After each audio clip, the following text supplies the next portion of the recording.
Bismillahirrahmanirrahim. Assalamualaikum warahmatullahi wabarakatuh.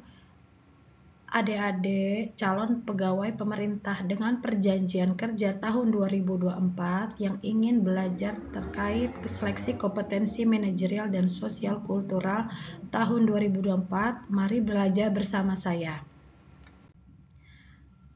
Ini biodata saya, nama saya Rafrianika, panggilannya Ika. Saya bekerja di salah satu instansi pemerintah Kementerian Agama sejak 2009 sampai saat ini dan menjabat menjadi analis SDM aparatur ahli muda. Landasan hukumnya tentang seleksi kompetensi ini adalah Undang-Undang 20 tahun 2023 tentang aparatur sipil negara, lalu PP 49 tahun 2014 tentang manajemen P3K, lalu keputusan Menpan RB nomor 11 tahun 2024 tentang nomenklatur jabatan pelaksana di instansi pemerintah, lalu Permenpan 7 tahun 2023 tentang KGB ya, atau kenaikan gaji berkala dan gaji istimewa bagi P3K, lalu keputusan Menpan RB nomor 347 tahun 2024 tentang mekanisme seleksi P3K.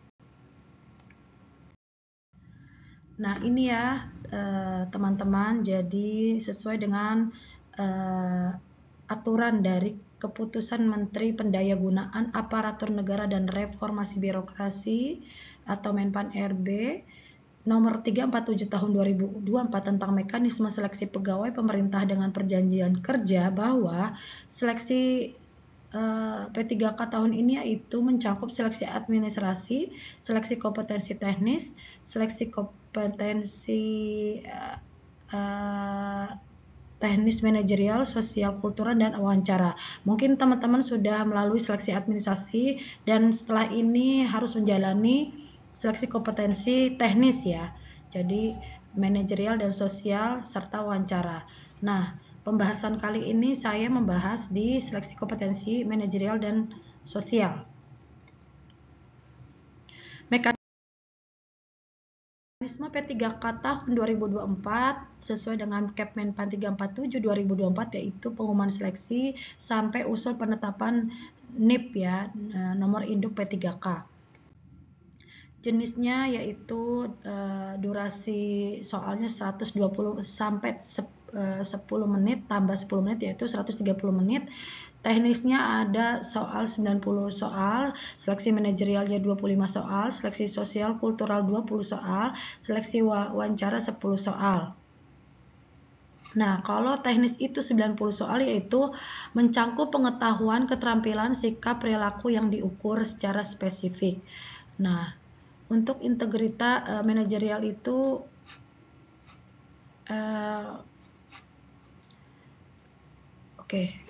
yang manajerial itu mencakup integritas, kerjasama, komunikasi, orientasi hasil, pelayanan publik, dan pengembangan diri. Perubahan pengambilan keputusan. Nah, kalau sosial kultural itu peka terhadap keberagaman, kemampuan berhubungan sosial, peka terhadap pengembangan persatuan dan empati. Wawancara menilai integritas, komitmen, menilai etika dan kepatuhan. Ya, ini nilai bobot skor CP3K yaitu jawabannya kalau teknis itu nilai yang paling benar itu dapat skor 5, kalau jawabannya salah itu 0. Nah, kalau tidak jawab ya pasti 0 ya.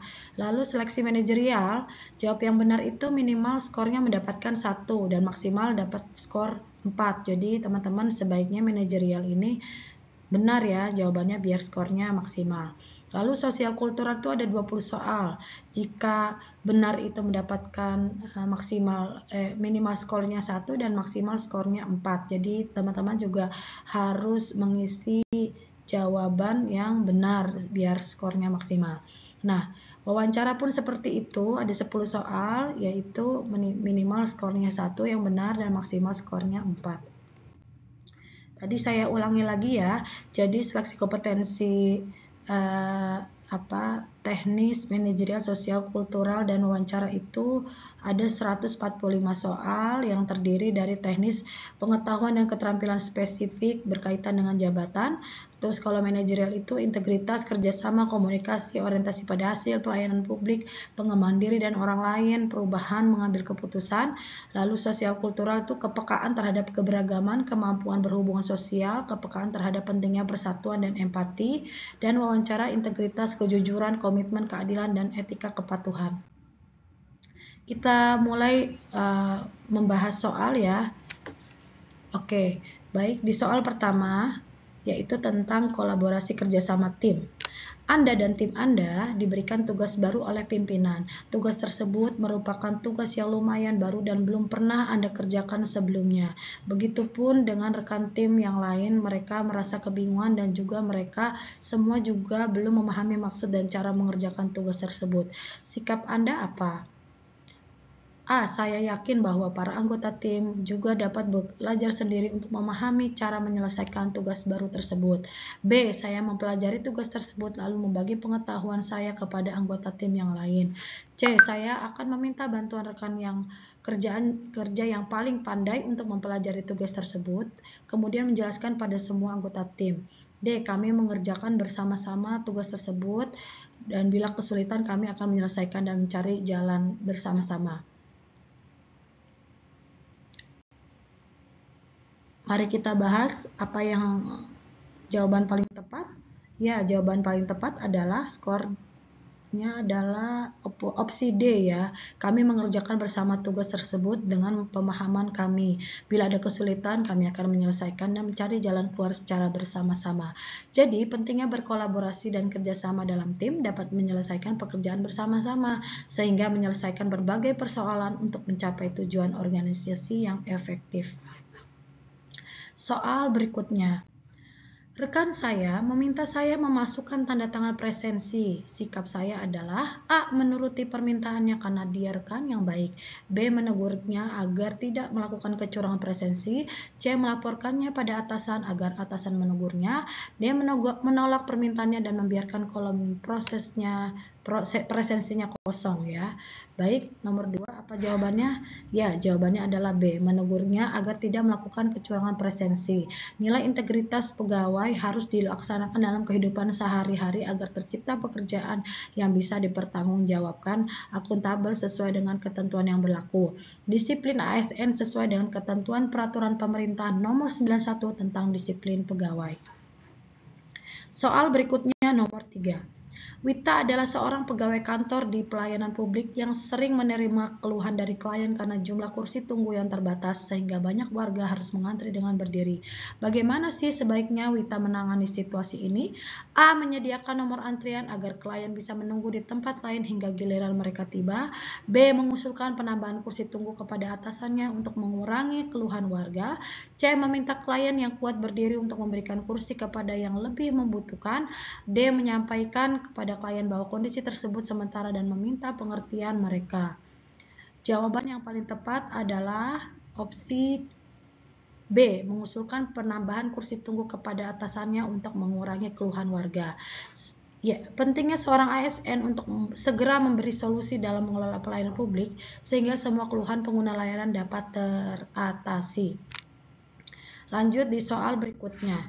Dalam sebuah rapat kerja, saya ditugaskan sebagai fasilitator. Dalam rapat tersebut terjadi pertentangan keras antara dua orang yang sama-sama keras kepala. Sikap saya apa? A. Berusaha tidak memperkeruh suasana. B. Meminta rekan-rekan lain untuk ikut menengahi. C. Menengahi mereka dan menyampaikan bahwa kerjasama tim lebih penting. D. Menengahi mereka dan menyampaikan bahwa perbedaan pandangan adalah suatu hal yang biasa. Apa jawaban yang paling tepat? Ya, opsi D ya, maaf, opsi D yaitu menengahi mereka menyampaikan bahwa perbedaan pandangan adalah suatu hal yang biasa. Suatu tim kerja dalam berdiskusi tentang penyelesaian masalah pasti ada perbedaan pendapat dan jika ada teman kerja ada yang tidak mau mengalah atas perbedaan pertentangan tersebut, kita wajib menengahi dan memberikan pengertian bahwa tim kerja harus solid dan menjadi keputusan bersama. Soal berikutnya, Anda ditugaskan dalam sebuah kegiatan dengan tim baru yang belum Anda kenal dengan baik. Bagaimana Anda memulai kerjasama ini? A. Mengambil alih kegiatan sepenuhnya karena Anda merasa lebih berpengalaman. B. Menunggu instruksi dari tim tanpa mengambil inisiatif. C. Mengajak tim untuk berdiskusi dan berbagi ide untuk kemajuan kegiatan. D. Menghindari konflik dan mengikuti keputusan yang ada. Jawaban yang paling tepat adalah C, yaitu 4 ya, mengajak tim untuk berdiskusi dan berbagai ide untuk kemajuan kegiatan. Suatu tim kerja memerlukan ide baru dan berinovasi untuk kemajuan kegiatan sehingga dapat bersama-sama mencapai tujuan yang efektif. Nomor selanjutnya, Anda bekerja dalam sebuah tim kantor. Salah satu tim sering tidak hadir dalam rapat tanpa pemberitahuan. Apa yang Anda akan lakukan? A. Mengabaikan dan fokus pada tugas sendiri. B. Membicarakan hal ini dengan atasan. C. Mencoba berbicara langsung dengan anggota tim tersebut untuk mencari tahu alasannya. D. Memberi maklum kepada anggota tim, ya mungkin ada keperluan lainnya. Jawaban yang paling tepat adalah C. Mencoba berbicara langsung dengan anggota tim tersebut untuk mencari tahu alasannya. Jika salah satu anggota tim sering tidak hadir dalam rapat tanpa pemberitahuan, sebaiknya kita konfirmasi dengan beliau, mencoba berbicara langsung dengan anggota tim tersebut untuk mencari tahu alasannya. Soal berikutnya, dalam hal pengelolaan, terdapat kesan bahwa pimpinan memegang kendali dengan sangat ketat. Setiap keputusan dan langkah yang diambil tampaknya harus melalui persetujuan atau arahan langsung dari pimpinan, tanpa banyak ruang untuk inisiatif atau kreativitas dari anggota tim kerja. Sikap saya adalah A. Tidak bertindak apapun, cukup dengan mengikuti jalannya arus. B. Mengusahakan ketertiban pegawai dalam mengambil keputusan untuk membuat pegawai merasa penting dilibatkan. C. Mengabaikan saja. D. Mengingatkan pentingnya batas waktu dan tugas kepada pimpinan. Jawaban yang paling tepat adalah iya. Jawabannya adalah B. Mengusahakan keterlibatan pegawai dalam pengambilan keputusan untuk membuat pegawai merasa penting dan dilibatkan. Jadi, pendapat setiap anggota tim kerja harus dilibatkan sehingga mendapatkan suatu keputusan yang bisa dipertanggungjawabkan bersama-sama sesuai dengan kesepakatan yang ditentukan bersama sehingga risiko pekerjaan dapat ditanggung bersama-sama. Soal berikutnya. Kita bisa menangkal paham anti-Pancasila atau radikalisme baik dari diri sendiri maupun dari lingkungan. Faktor dari dalam biasa disebut sebagai faktor internal dan faktor dari lingkungan biasa disebut faktor eksternal. Cara mencegah paham radikalisme dari faktor eksternal adalah salah satunya dengan A. Mempercayai Pancasila sebagai ideologi negara. B. Membangun semangat nasionalisme dan patriotisme. C. Tidak perlu karena yakin tidak akan terpapar radikalisme. D. Bergaul dengan orang yang bukan anti Pancasila. E. Selalu hadir dalam kegiatan keagamaan agar tidak tersesat. Jawaban yang paling tepat adalah ya, B, yaitu membangun semangat nasionalisme dan patriotisme. Faktor dari dalam biasanya disebut faktor internal dan faktor dari luar biasanya disebut faktor eksternal. Nah, cara kita mencegah paham radikalisme dari faktor eksternal yaitu membangun semangat nasionalisme dan patriotisme. Soal berikutnya nomor 9. Anda memiliki seorang rekan kerja yang dulunya kerap kali mengikuti kegiatan organisasi yang saat ini telah dilarang beroperasi oleh pemerintah.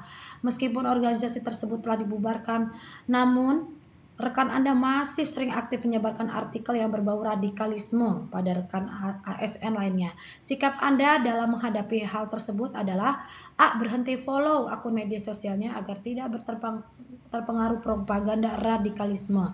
B. Meninggalkan komentar pada setiap postingan berupa narasi anti-radikalisme secara bijaksana. C. Menyadarkan rekan Anda dengan mengajaknya berdiskusi mengenai pemahaman agama yang benar dan anti-radikalisme. D. Mengingatkan rekan ASN yang lain agar berhati-hati bergaul dengannya. Jawaban yang paling tepat adalah iya. Menyadarkan rekan Anda dengan mengajarnya berdiskusi mengenai pemahaman agama yang benar dan anti-radikalisme. Sebagai ASN kita memegang teguh nilai persatuan dan kesatuan, dan jika ada rekan tidak sepaham dengan nilai persatuan, wajib kita ingatkan sehingga nilai persatuan dan kesatuan tumbuh dalam jiwa sehingga meningkatkan jiwa nasionalisme dan profesionalisme abdi negara. Soal terakhir. Anda seorang ASN, di tempat Anda mengabdi terdapat banyak rekan kerja dari berbagai suku. Karena banyak perbedaan terutama pada gaya bahasa menyebabkan terjadi konflik. Hal tersebut membuat adanya kubu di tempat kerja Anda. Bagaimana tindakan Anda? A. Memupuk kesadaran toleransi antara rekan kerja. B. Melakukan mediasi terhadap kedua kubu yang terlibat konflik. C. Mencegah kedua kubu tersebut untuk bertikai. D. Mengamati dan menganalisa mengapa konflik tersebut ada. Ya, nomor 10 jawaban paling tepat adalah B. Melakukan mediasi terhadap kedua kubu yang terlibat konflik. Jadi sebagai SN kita harus dapat berperilaku menghargai berbagai suku, agama, ras, budaya sehingga perbedaan tersebut dijadikan suatu keharmonisan bekerja sama. Jika ada rekan kita terlibat konflik dalam suatu kubu, maka sebaiknya kita melakukan mediasi terhadap kedua kubu yang terlibat konflik tersebut. Terima kasih para calon pegawai pemerintah dengan perjanjian kerja, semoga dimudahkan menjawab tes tahun 2024 dan lulus. Oke, kalau mau follow di TikTok saya silakan, ada di sini. Terima kasih. Assalamualaikum warahmatullahi wabarakatuh.